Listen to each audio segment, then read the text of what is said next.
Looks different today. Good afternoon, everyone. Welcome to our regularly scheduled November 21st Newmarket School Board meeting. We'll start with the Pledge of Allegiance.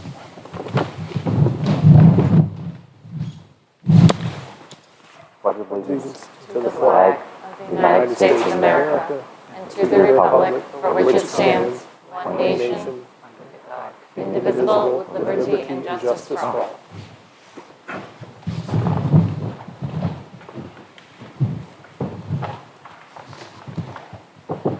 All right. We'll, as always, open the floor for public comment. And as always, 5:18. Okay, one of these days it's going to happen. And while I do that, I will get the agenda.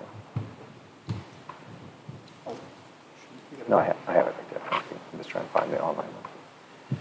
And close the floor at 5:18.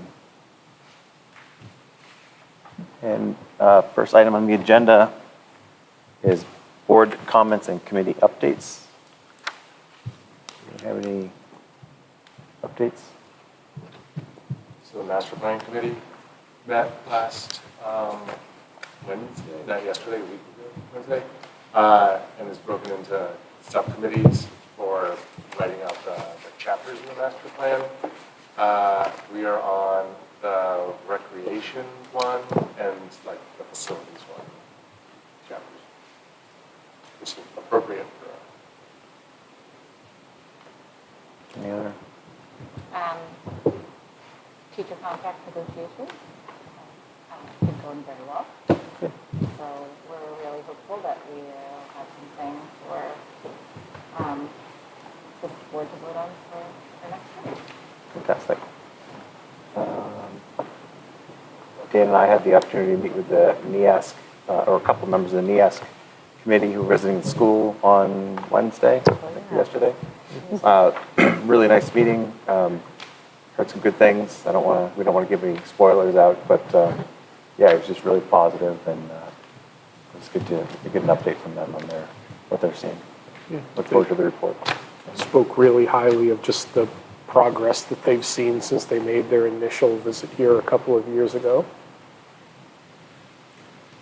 I just want to say one thing on the teachers contract committee. I just wanted to thank, well, Lonnie was there, obviously, but Todd and Jana, they did,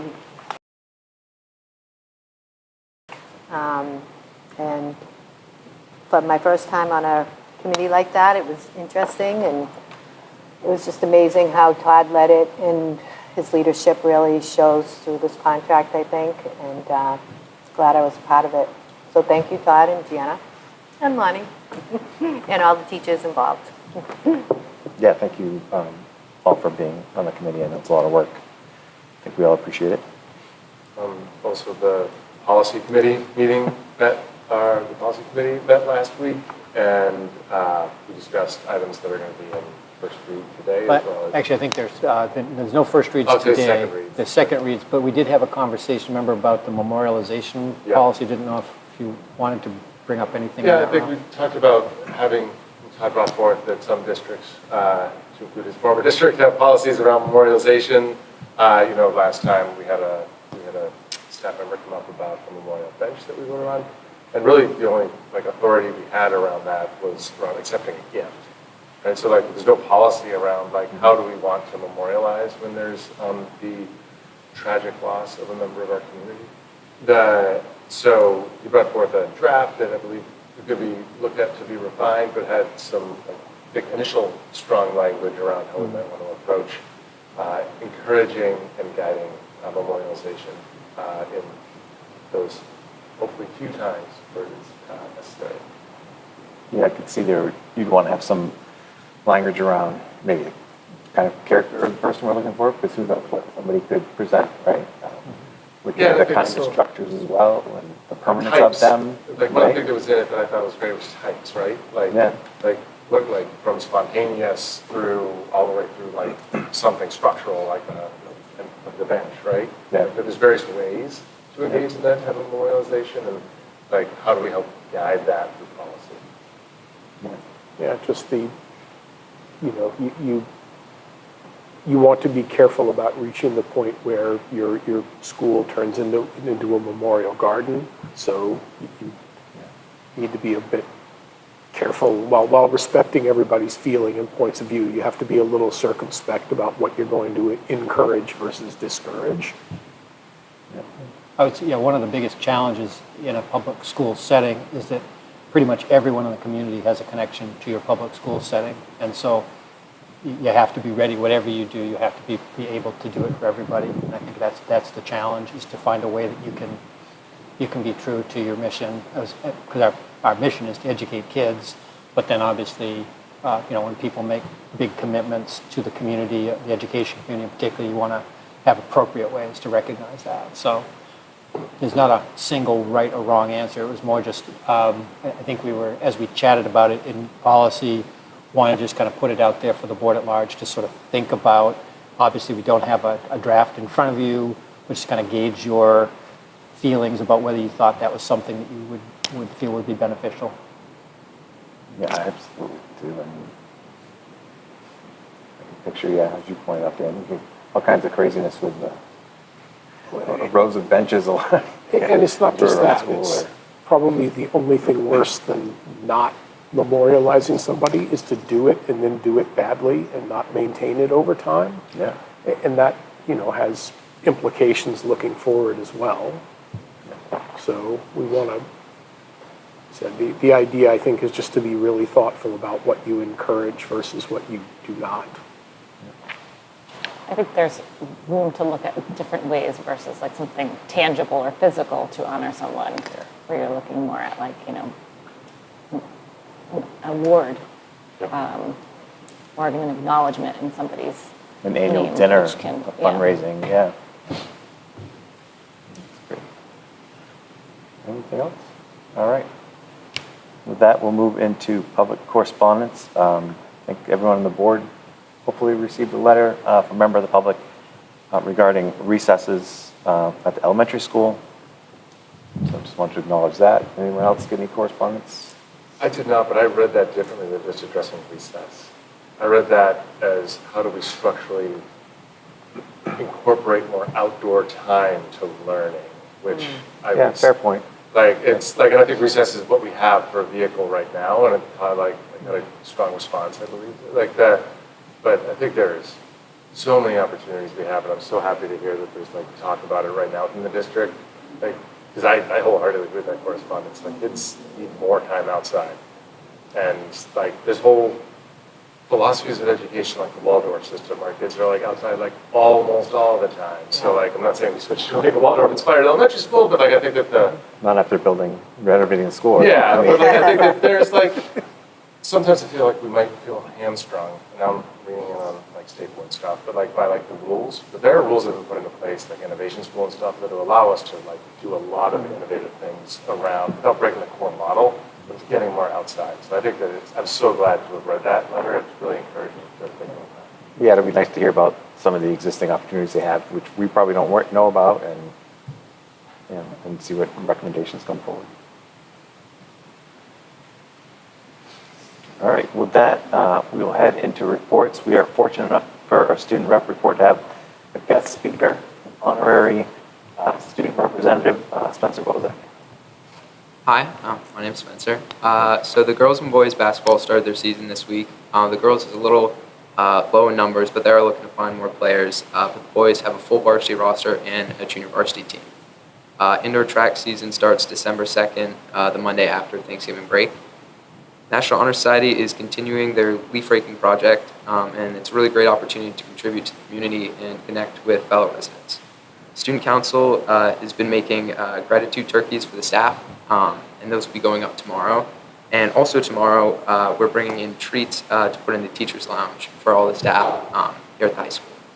The seniors are having their craft fair December 7th to fundraise for their class. Author and illustrator Jarek Kozakska gave a talk to the school during B Block on Wednesday. He also conducted writing and drawing workshops later in the day that were available for both middle and high school students. He gave a really insightful presentation on how to persevere and overcome life's obstacles. And there has been a lot of positive feedback that I've heard, and I thought the professionality from the student body during the presentation was really great. The National English Honor Society is now offering writing tutors in the media center throughout the day, and the program is open to both middle and high school students. And also today, an admissions representative from the Great Bay Community College was in the counseling office to talk to students about their programs. Great. Thank you very much, Spencer. I didn't want to steal your thunder in case you brought it up, but when Gary and I were meeting with the NEAS committee, they were incredibly positive about all the They met with a number of students while they were here to go over students' past work, to get their impressions of their classroom experience, their teachers, and then they couldn't find enough good things to say about the students they met with. So didn't want to steal that if you had it in your report, but I didn't want to let it go either. Yeah, no, I've heard good things. I was one of the representatives doing tours, and I thought that all went really well. Right. Before we move on, there was a pop-up chef event, I think it's called, on Tuesday during the NEAS visit. I happened to talk to one member of the student body who questioned what the event was and if it was related to the NEAS visit. I assured that person it was not. However, it did make me realize that there's an opportunity we're missing to maybe ask the student representative to go back and inform the student body on things like the board approved funding for pop-up chef events. I love that idea. Yeah. And I'm sure the kids would love to hear. Like it's a one-way communication channel. And we need to open it, yeah. So, just wanted to mention that. Can I just chime in about the elementary school too? Just Sure, because my please. kids are there. So they did have the spaghetti supper last week, which is always very well attended, and I don't know any of the numbers, but. Well, Sean will tell us in a minute. And then the PTA, I know they presented to us last time and talked a little bit about the book fair, but the kids all went to the book fair last week and got to have their own book for free, choose their own book for free, and then they had family shopping night the other night, which I did not tell my kids about because they had already spent their money and then some. But, so just some things happening there. Very cool. Thank you very much. And I hope I didn't take any of your. Okay. Except lists and lists of items. Head right over to this Yeah, superintendent. so I was going to invite my friend Mr. Pine to come down because we haven't had a chance to hear from the elementary school in a while. So Sean's here to kind of tell you some of the highlights. Go for it. Thank you, guys. It's seldom I get to talk to you about some of the wonderful things that we're doing here at the elementary school. And thanks, Lonnie, for mentioning the spaghetti supper. I'm going to kind of start with that. We served over 700 meals of spaghetti and raffled off 80 different cakes that were made by teachers or members of the community. Someone quoted that over 700 meals, we figured about we had 1 out of every 13 residents of Newmarket attending this event. The number, we still have not had a final number, but it's going to exceed in terms of the proceeds that were taken in. It's going to exceed last year by a fair amount as well. Kudos to Nancy Miller for organizing this. She did a great job this year of helping to get other staff members familiar with the system because eventually, Nancy might not be around and we want to continue this tradition. It's a fun community event and the turnout is just fantastic. And the teachers really step up. They served pasta, they made cakes, they helped clean up, they dedicated their time. So kudos to them too, because without all those people working in this event, it wouldn't take place. Book fair, last night we did have our family night, and it was very well attended. The PTA does a fantastic job every year with our book fair. I'd also like to acknowledge the PTA is they always set aside money for kids. So every student in our building can get a book or two. Obviously the younger ones, the books are a little cheaper. This year they kind of did a graduated thing. So fifth graders got a little more than kindergartners, but they've done that throughout the years, and it's just a really great event. It was very well attended when I was there yesterday evening. A couple other things happening in the building. Kristen Lanigan and Amanda Grant, two of our teachers, have worked to put together a Student of the Month, or I should say Students of the Month. The idea is to recognize those students who are best exemplify the monthly theme. So the guidance department or counseling department has put together monthly themes. This month is gratitude. So right now we have teachers nominating students that they feel best exemplify that trait of showing gratitude. We've had responsibility and respect in the months prior to. Those students are acknowledged at our monthly assembly in which we talk about the next theme. So the kids are out and they get recognized for that. And we're looking at other ways to kind of recognize them for that, being great students. They're all wonderful kids. It's just nice to point out some in particular at times. Jen Boston, she is doing a student ambassador program, a little twist on her student council.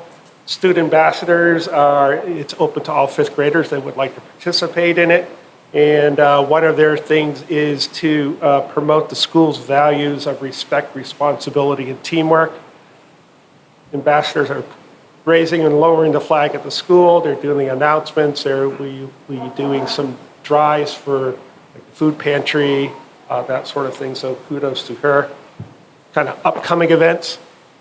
Next Tuesday, we have two kind of Thanksgiving-themed events occurring. One is the kindergarten always holds a holiday feast, a Thanksgiving feast, so that will be taking place. But new this year is the third grade is holding a mini, I guess I'm going to say a mini, I shouldn't say brand, mini Macy's Day Parade. What is kind of interesting about this is that they actually tied this into our literacy program, because the children had to write an opinion piece. If they were in the Macy's Day Parade, would they want to be holding the balloons or in a float? So the kids wrote opinion pieces on that, and what they're going to do is whatever you wrote is mini balloons and mini floats. So this is the first time around. We'll see how it goes. And I know that parents are invited as well in for a nice pie dessert after that. So it'll be lots of fun things happening next week there.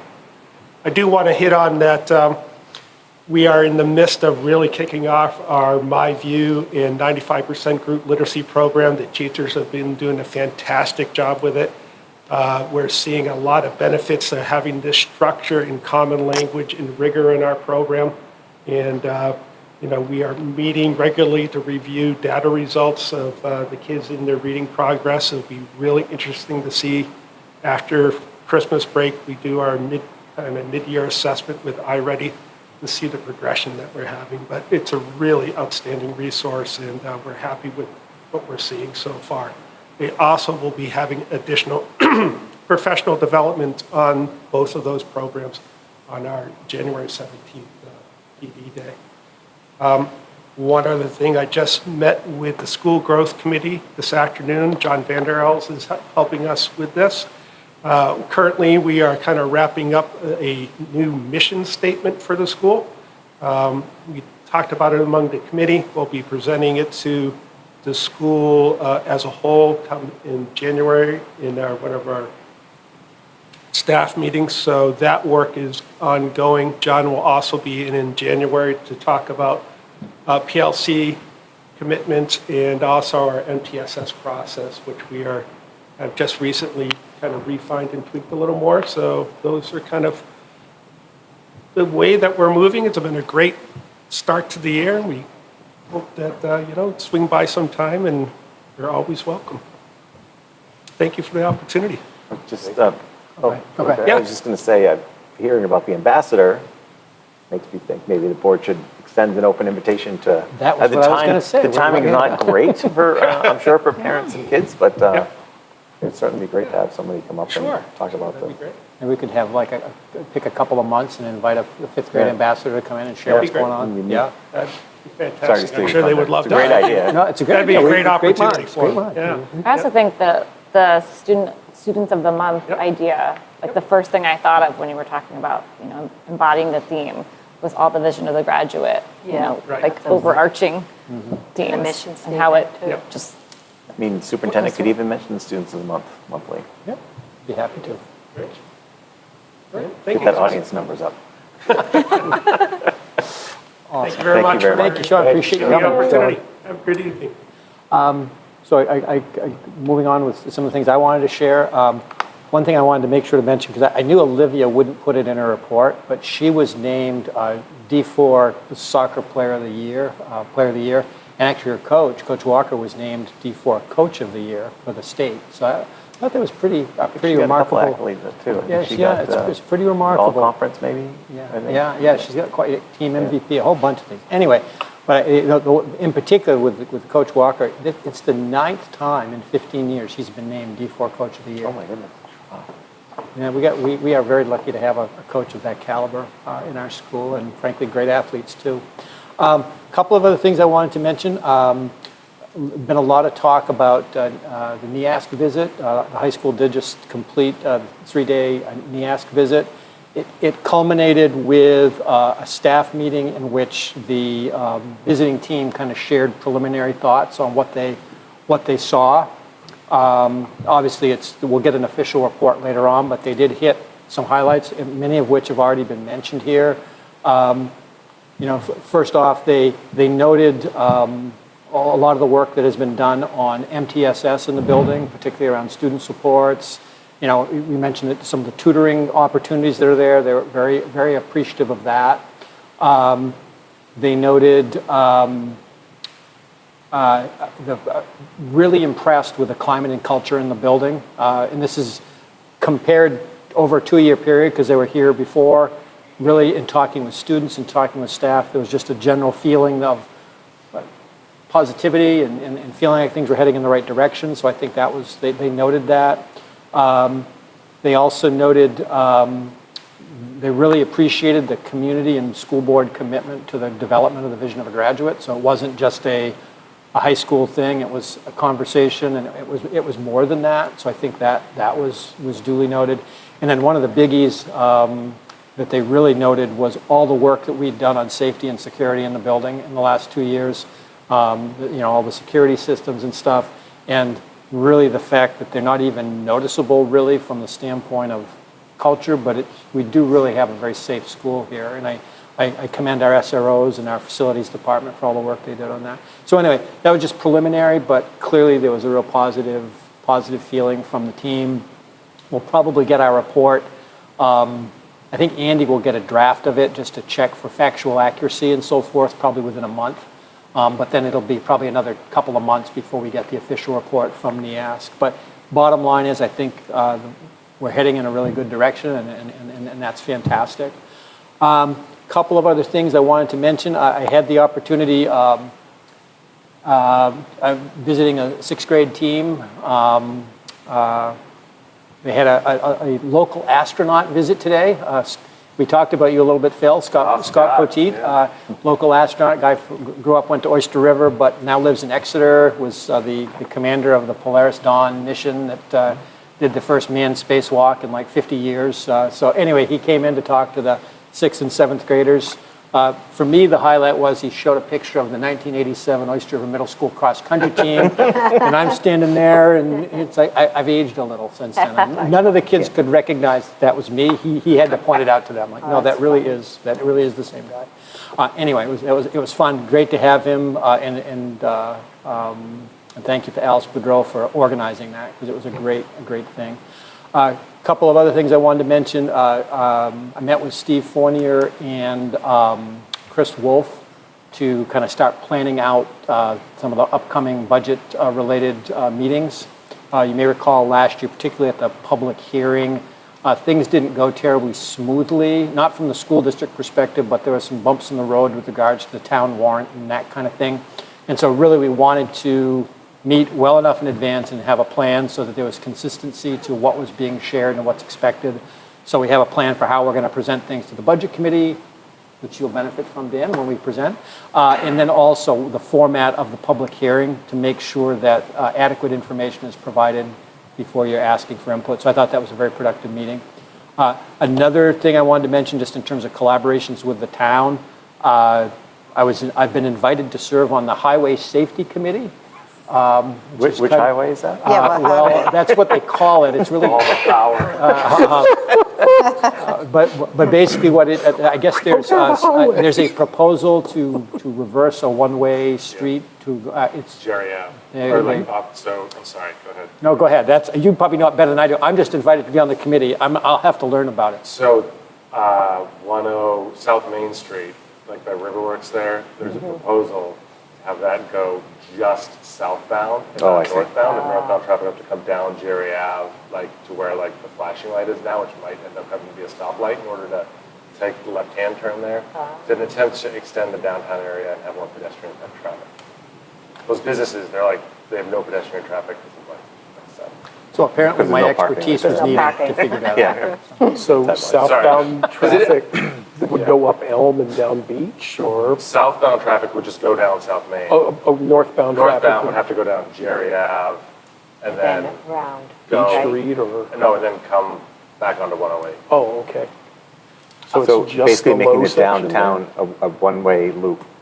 Yeah, So one it's like tiny a loop, tiny right? loop. It's not a massive one, right? It's not turning the whole place, it's not turning this into Durham, right? Like but it would allow everything where, like from Johnny Boston's down to basically like the church, here, the town, not here, around the town hall, but the town hall area, that would be like a one-way. Okay. A very wide one-way. So anyway, I've been invited to serve on that committee. Obviously, I have a lot to learn because I don't live in Newmarket, but I assume my role is about the flow of school traffic and so forth and so forth. That committee tends to also be like the parking committee. So That's a like lot of parking traffic. in town discussions all are at that committee. All right, well, I don't know how much value I will bring in that case. You want to see what fires people up around here, they'll bring up parking. Moving on from the high-intensity issue of the highway. Are you subject. regretting this yet, or? Just a couple of, a reminder, at the December 5th meeting, Janet and I have already started working on a draft warrant, so we will share that with you on December 5th. Going back to the meeting with Chris Wolf and Steve, we want to have our draft warrant ready to give to the Budget Committee by after our December 19th meeting, so it would give you the 5th to see it, the 19th to finalize what you want the warrant to be. Just to give you an idea, we're looking right now at probably 5 warrant articles. Will be an appropriations one, the teacher contract, CIP contribution, insurance benefit trust fund contribution, and special ed trust fund contribution. And again, all of those you need to discuss and decide if you want to and how much you might consider. But those are the 5 most likely at this point, other than The budget. Oh, I didn't mention the budget? No. You mentioned it? No. We are going to throw that on there. Oh, yeah, the Right. budget, yeah. Budget. That's That important. too, that too. We'll talk about that in a minute. So anyway, so just so you know, that's coming. And then the other thing, just a heads up down the road, I've started working on the 25-26 school calendar because we have to align it with SST. As you know, it has limited us in terms of flexibility. So I'll bring you a draft at the next meeting, and then hopefully, probably in early January, we'll be in a position to be able to finalize the calendar. Great. And I think that is everything. Yes. Anyone have any comments, questions? No? Not on that, but Oh, go ahead. I would say, though I'd love to hear Spencer's opinion on the waste disposal contract. If you want to, anytime you want to get out of here, by all means. Yeah, go please ahead. feel free to leave whenever you'd like to. If you want to stay, you're totally allowed to stay. Yeah, you can You're stay for the whole good. thing. We have a lot of The waste upcoming contract, very exciting- interesting. We have a items person coming who up. would watch the school board meetings. If we could briefly back up to Sure. committee updates or committee comments, board comment. It just occurred to me, I opened my laptop and an old tab popped up. Many of the board members probably don't realize, but I have the honor of writing a school board letter that goes to the town report annually as chair. So if anyone has any ideas of things they'd like to include, please let me know. I'd be happy to. When do you have to have this? I have no idea. Some January, I think it is. Yeah, it's early January. Yeah, early January. Ellen's been good about getting us started already, so I've been trying to nibble ahead. But yeah, if there's anything you'd like to include, please let me know, and I will include it. So that was it. Head into discussion items. If the board doesn't mind, just to save Jana a couple of trips, thought maybe we could do the policy second reads first, and then do the 3 other items so that Jana can just stand at the microphone the whole night. So the policies haven't changed since the first week. Yeah, they're there. Is there any board comments on the second reads? No? No. All right, well, that was very easy. All right, sorry, Jana, I tried. We'll head right into proposed adult meal price increase. This is very tall, and I am not. Feel free to, You can probably lower that. Yeah, you can unscrew lower it. that and lower it. That's okay. No. So this, when we set our pricing for the National School Lunch Program for both students and for staff, we have to make sure that our paid student lunch prices are appropriately priced so that we're not capitalizing on the federal funding we receive for free and reduced to support a lower price for our paid students. The same is true for adult meals. So each year, there are components that the state provides to us, informational components that have to do with commodities and USDA programs and amounts. And so we have to recalculate and reassess to make sure our pricing is still okay. So we've been able to keep our adult meal pricing at $4 for lunch and $2 for breakfast since 2020, which is quite a long time, especially given our inflationary environment. However, this year we are outside of the parameters of what we can do at the $4 amount. It calculated out that $4.18 right now, but it's likely that next year, to avoid having to bump it again, we're going to make that 50-cent recommendation to do a 50-cent adjustment to both breakfast and to lunch. We would like to make this change effective January 1st so that we can advise staff with plenty of notice that the change is happening, put some notification on the kiosk so that people can see it, and obviously change it on our website. But I did want to come to you and normally we don't do this in the middle of the year. However, we did just get the commodities rates in September after we had already voted on prices in the spring, so. Makes sense. Yeah. All right. Fix lunch at home. We can head directly into the waste contract. Yes, which and I'm very bidding insulted waiver because it's request. fascinating. It really is. Dave must be very upset he's not here. So we have had a bid that went out in June of 2022. We awarded that bid to Casella Waste Management. We used to have Waste Management. We awarded it to Casella. It was a 3-year contract. Typically, because of the way the contracts are structured for waste management, there's a very long road to a cancellation if you're changing a vendor, simply because of the equipment, the dumpsters and things like that have to be changed out. So this is the time of year where we would normally be putting out a bid for waste disposal to look at our next 3-year cycle. Looking at the tea leaves and where things are with the economy, I reached out to Casella and asked if they would be willing to extend our current agreement with the same terms for another 2 years. And the reason is I don't feel that at this time, if we go out to bid, that we're going to get any prices that are lower than what we're currently paying. Probably they would only go up, even from Casella. So they did agree that they would be willing to hold the terms of the contract for an additional 2 cycles. Hopefully then we'll have a better sense of the economy and where things may be going. And then we can put it out to bid again. But my recommendation to the board is to work with Casella to extend our existing contract on the same terms for another 2 years, and then reassess as we get into that second year of putting it back up to bid again. I just want to acknowledge that there's been a number of contracts where we've taken a look at them when we've reached the end, and by taking that kind of personalized approach to work with the vendor to keep our costs down, it's actually, I've lost track of how much savings we've done, Jana, but I know you've saved the district a tremendous amount in finding these opportunities for propane and other things. So this is a really good strategy to do. Yeah, and the bidding process, obviously, in periods of declining costs, the bidding process makes a lot of sense, right? Because you want to get a lower cost than you're locked in, but frankly, we haven't seen that in quite some time, that environment. If they're willing, and we're very, and in addition, we're very satisfied with their service. We wouldn't recommend this if we were having problems with the vendor. We're very satisfied with their service, so that is our recommendation. Great. The board would be willing to consider that. Any thoughts on the We'll move right along. And with that, we'll head into the draft proposed 25-26 budget.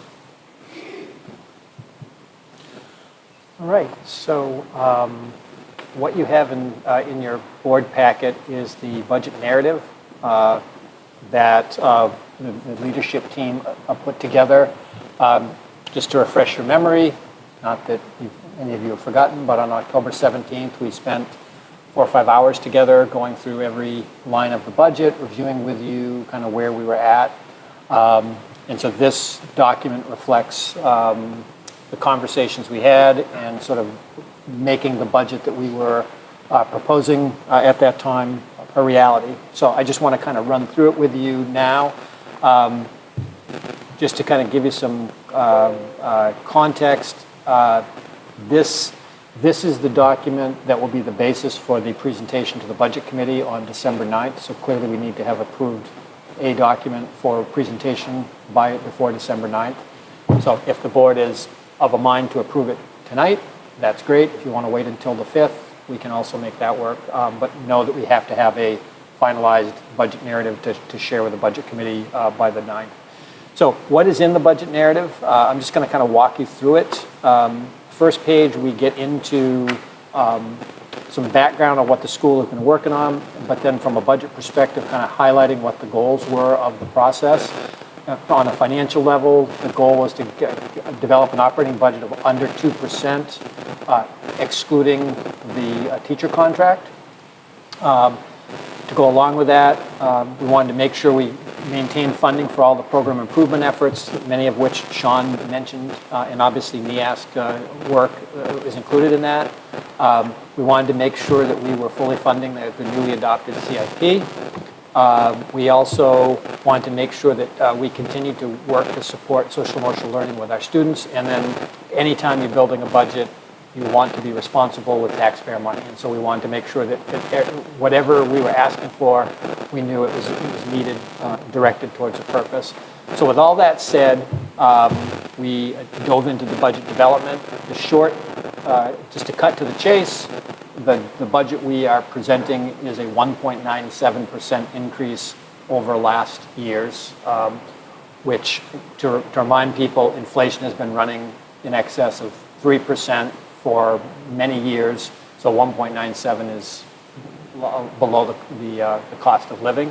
Again, I would acknowledge that is excluding the proposed teacher contract, so people need to know that is in addition to that number. To kind of give you some specifics, obviously we look at student enrollments.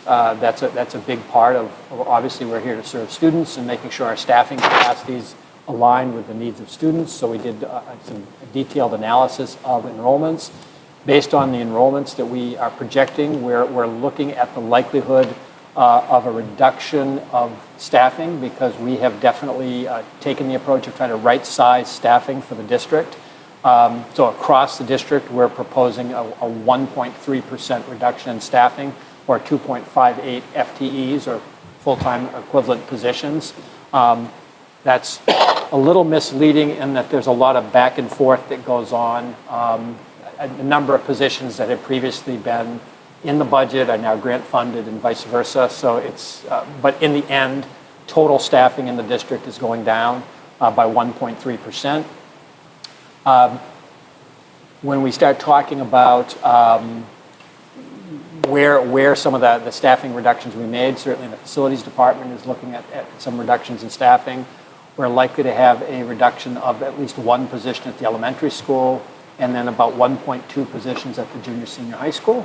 Again, this is all based upon enrollment numbers and what need is. So that is included in this narrative.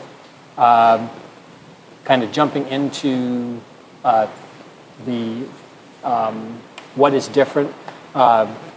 Jenna does a great job in her analysis in here to kind of give you an idea. When you start looking at positions and you start shifting things around, it's important to kind of understand where you were and where you're going. So the chart on page, bear with me, will I get the right page number? On page 7, gives you an idea of kind of the overall where things have shifted around. Basically, we are reducing by $200,900 in the salary area. That again is the trade-off of shifting things into grant-funded positions, but also, as I said before, some reductions in positions.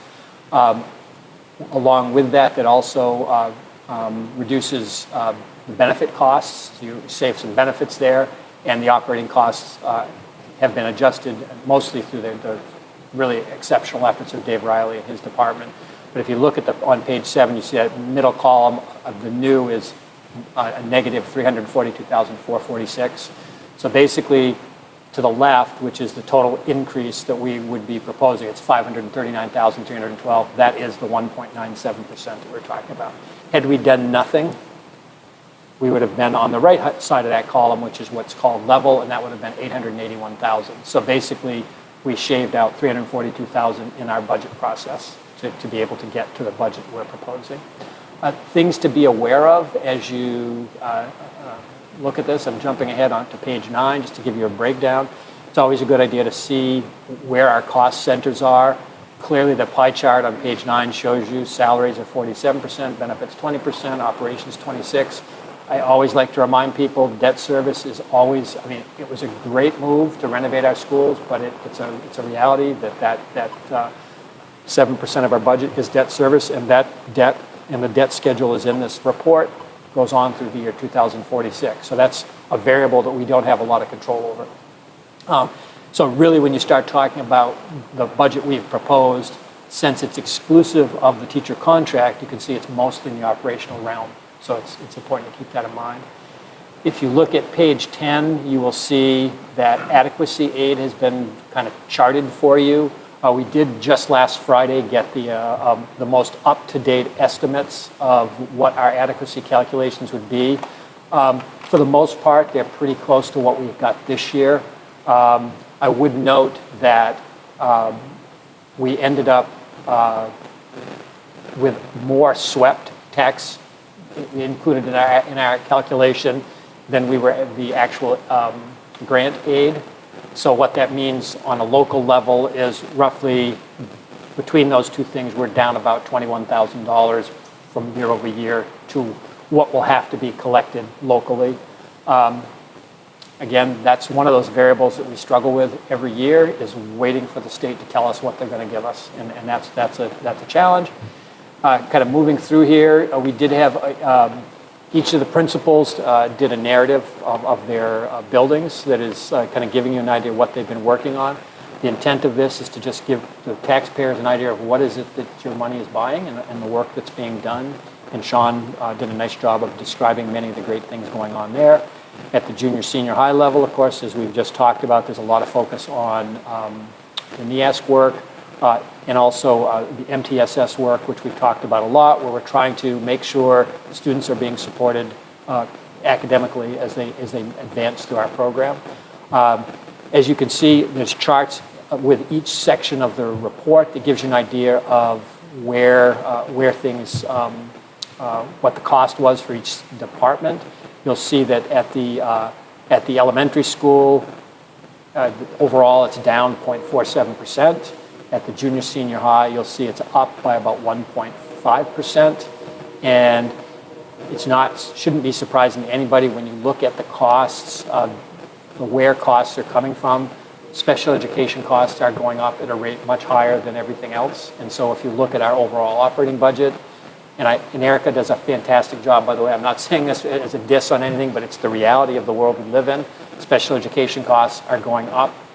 So that one area went up 6.86%. It's particularly worth noting that much of that is additional out-of-district placement costs. And that's a cost that, again, it's very difficult to manage that. There is federal and state aid that comes our way. Sadly, we don't, they promise a lot more than they deliver. And so, for example, this year, we got 68% of what we asked to be reimbursed for when they had promised 98%. So that gives you an idea of one of the challenges we're dealing with. So when you look at the overall cost of the budget, you will see the one area that's up higher than the total increase in the budget is student services. But again, I think we have a fantastic student services department. In fact, the NEAS committee commenting on the student supports and things like that, that's what that's all about. So kind of scrolling, clearly there's lots of data. Go ahead. We may need to get a PDF version. I don't know if the rest of you, but mine is. Some of the numbers are missing. Yeah. Yeah, kind of. Okay. But mine doesn't look like yours. Yeah. One of these things is not The page numbers, you're saying one page, but we're on a different page. it's just. Yeah, it kind of moves all the way to the bottom. Okay, we're good. I will Pictures are get at the bottom. that The fixed charts. for you. But as you can see, mine is beautiful. Yeah, ours Mine is are on like page 34, 35. Well, Go down. in that case, I'll tell you what I'm going to do then. Rather than going through something you can't read, Yeah, let me have this version emailed to you as a PDF so you can see it tomorrow. Clearly, you don't need to make a decision on it tonight, if, you know. Yeah, I'd 'cause we rather can't- go yep. through it. So let's plan to do that on the 5th. But again, we would need to be ready to make a decision on the 5th because again, I need to be ready to present it to the budget committee on the 9th. Just to kind of finish my narrative, obviously I mentioned the special ed cost. I do want to do a shout out for our IT department. They came in at 0.08% up, which is remarkable. So an increase of $823 in IT. So, and for the record, we're doing an awful lot with cybersecurity and improving our network functionality. In our facilities department, and shout out for Dave Riley, and the facilities budget is down 1.52%, which is fantastic. And the only other thing I would like to highlight for you is the appendices in this, which I don't know if you can see, so I apologize. We included the trust fund balances for as of September 30, so you could see what's there. And obviously the bond schedule and the calendar for the remaining budget timeline. So with that, again, I know we went over this in great detail on the 17th. I'm happy to answer any specific questions you have now, or we can talk about it on the 5th, whatever you prefer. Anyone have any questions? Other than, can Want I him get a to copy that I can read? We want him Okay. to describe what each page looks like in detail. There's a red line that goes a quarter of the way across. Yeah, Yeah. it goes like this. Mine just got bumped to the very end. Yeah. Mine things are Yes. missing in I was entirety. like, yeah, tables about data. I have to be Yeah. honest, I think this is something to do with how board docs takes it in because I'm sure. I think Yeah. we got to figure out what's going on there. I think that may be the issue. Yeah. So I apologize for that, but I will Not at all. send it to you first thing in the morning. Great. Thank you. All right, if there's no questions on that, we can move into acknowledging donations. We have a anonymous donation for $1,000 designed to go to the principal, I read it, discretionary fund, I believe. Principal discretionary student activity fund. And we'll head into action items. We also had a second anonymous donation. Yeah, but that's over $1,000, Okay. so it has to go into acceptance. Oh, got it, okay. Gotcha, I'm with you. I had to check the policy. That's what I was typing earlier. All right, we'll head into action items. First up, there is an art class going to Museum of Fine Arts in Boston. Weston? Boston. So I seek a motion to approve the art class field trip to the MFA. So moved. Second. Motion by Amy, second by Dan Smith. Is there any discussion on that? All those in favor? Aye. All right. Seek a motion to approve the November 7th public minutes. So, Second. Motion by Phil, second by Amy. The Anyone have any- format of those was very, very clear. I just really, just saying, appreciate the clarity. yes, Yes. it was Laid out well. very easy to read. Yeah. Great. All right. We'll have to thank Ellen for that. Is there any corrections, modifications, or anything we need to know? No? All right. With that, all in favor? Aye. Aye. I'd like to seek a motion to approve waiving policy DJE bidding process regarding the waste contract, not wastewater, excuse me. So moved. Second. Motion by Phil, second by Amy. Any discussion on that? Dan made the motion. Discussion by Dan. I put DS. So, second by And said Amy Phil. Tilton, and I said Phil. Not even close to 7 o'clock. I did it. All right. All those in favor? Aye. Aye. Seek a motion to approve the anonymous donation of $1,250, also going to the principal's discretionary student activity fund. So moved. Second. I will get that down. It was Mo- Phil that time. Motion by Phil Nazaro, second by Dan Smith. Any discussion? Thank you to the generous donors. All in favor? Aye. And I manifest kicking around somewhere? I move to approve the manifest in the amount of $1,280,085.36. Motion by Phil, second. Second. Second by Lonnie. Any discussion? All those in favor? Aye. Aye. I don't believe there's any personnel matters. Yeah, Oh, there is one. I'm sorry. There's one coaching nomination. Okay. These are another ones that get a little, Yeah, we gotta figure this out. I think you have to download it and then open it as a download. That's what I did, and it showed up. So basically, the coaching nomination is Stephanie Wetzel for varsity indoor assistant track coach. And she's an exceptional runner, long career. She's, like me, a University of Maine graduate, and she ran up there for Jimmy Ballinger. So anyway, heck of a runner. all right, I'd seek a motion to accept that coach nomination. So moved. Second. Motion by Amy, second by Dan Smith. Any discussion? All those in favor? Aye. Aye. And lastly, we do have a student matter. Yeah, I'll just give you just a quick, I've had a request, a student who has been in our system for a very long time, for reasons beyond their control. Family needed to move out of the district, but is local and would like to finish senior year at Newmarket High School. And I would recommend that we allow that to happen. Is it clear, I'm assuming, for transportation? Yes. Is on the- Yep, would just be allow the student to finish their high school. All right. Any discussion on, or excuse me, seek a motion to approve the student. Second. Motion by Phil, second by Amy. Any discussion? All right. All those in favor? Aye. Aye. Spencer going for the whole thing. All right. We have no non-public that I'm aware of. Unless you want to call them. I mean, you're the chair. Well, anybody can call it non-public. All right. With that, seek a motion to adjourn. Why? So moved. So moved. I got a Second. what and I got a so moved. Second. Dan and we'll put Phil down. All right. All in favor? Aye. With that, we are adjourned at the record early time of 6:10 p.m. That is a record. Well done. Thanks for joining.